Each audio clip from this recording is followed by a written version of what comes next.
What if everything you believe about power is wrong? What if the strongest empire in human history didn't fall because of one massive war, but because it slowly, quietly stopped being strong? No final battle, no dramatic ending, just a system that looked powerful on the outside while collapsing from the inside. This is not just a story about the past. This is the story of the Roman Empire and the warning it left behind. Because what happened to Rome might not be as far away from us as we think. Rome was not just an empire.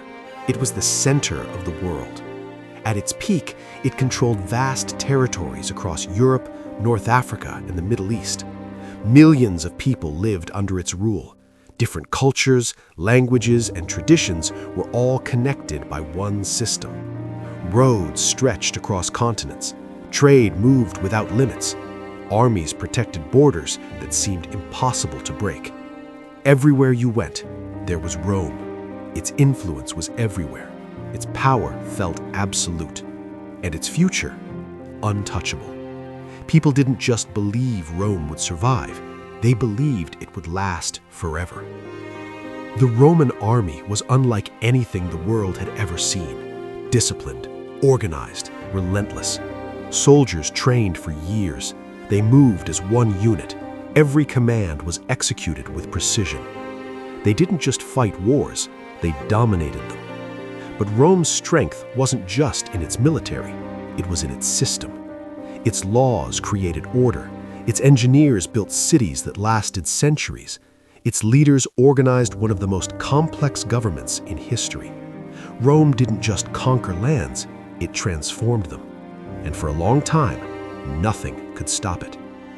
But power has a weakness. The stronger something appears, the harder it is to notice when it starts to break. Rome didn't collapse suddenly. It began with small cracks. Political instability grew. Leadership became unpredictable. Emperors rose quickly and disappeared just as fast.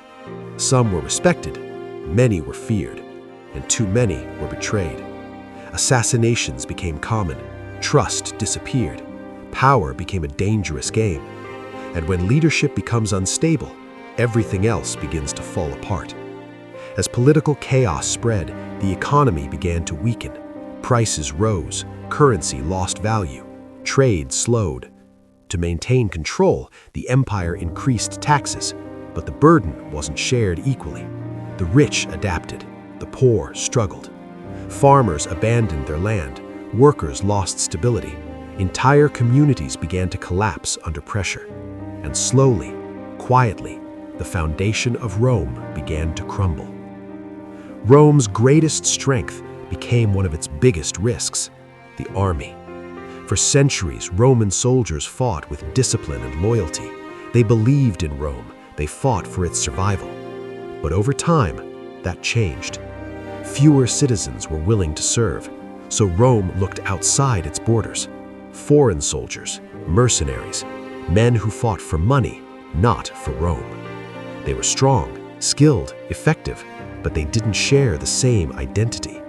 And when the army no longer represents the people it protects, something fundamental is lost.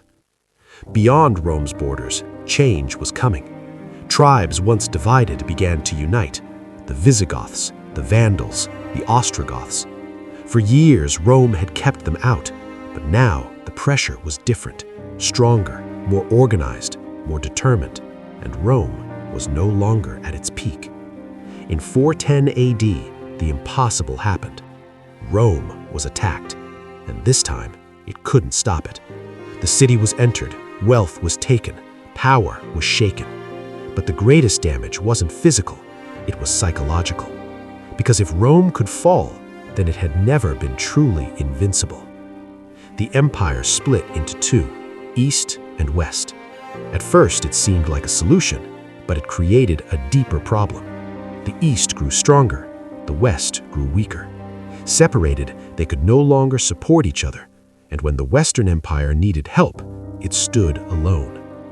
In 476 AD, the Western Roman Empire ended. No dramatic battle, no final stand, just a quiet moment. A leader removed, a system gone, and a world that would never be the same again. Rome didn't fall because of one reason. It fell because of many.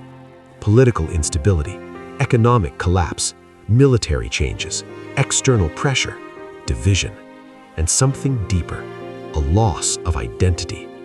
Rome stopped being Rome, and when that happened, it couldn't survive. Even after its fall, Rome never truly disappeared. Its ideas lived on, its systems shaped the future, its influence became part of the modern world.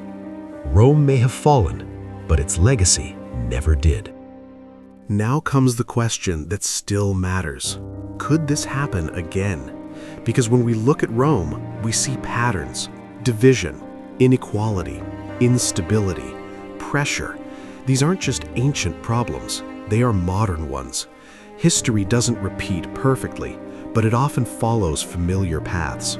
The fall of the Roman Empire was not just the end of an empire, it was a warning, a reminder that no power lasts forever, that even the strongest systems can slowly fall apart, not in one moment, but over time, quietly, gradually, until one day there is nothing left but ruins.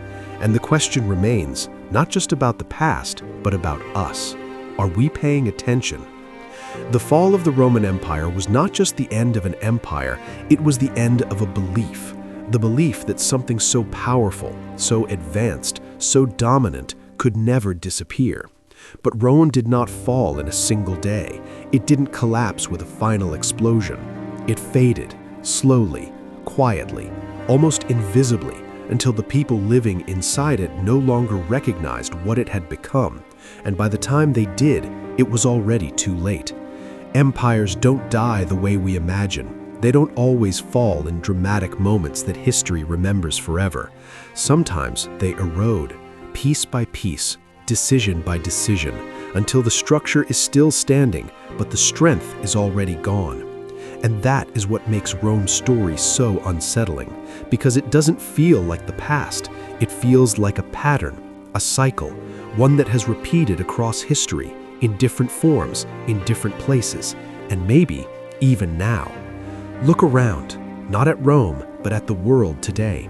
The divisions, the pressure, the uncertainty, the idea that everything is stable while something deeper might be shifting beneath the surface. It doesn't mean history is repeating, but it does mean history is reminding us.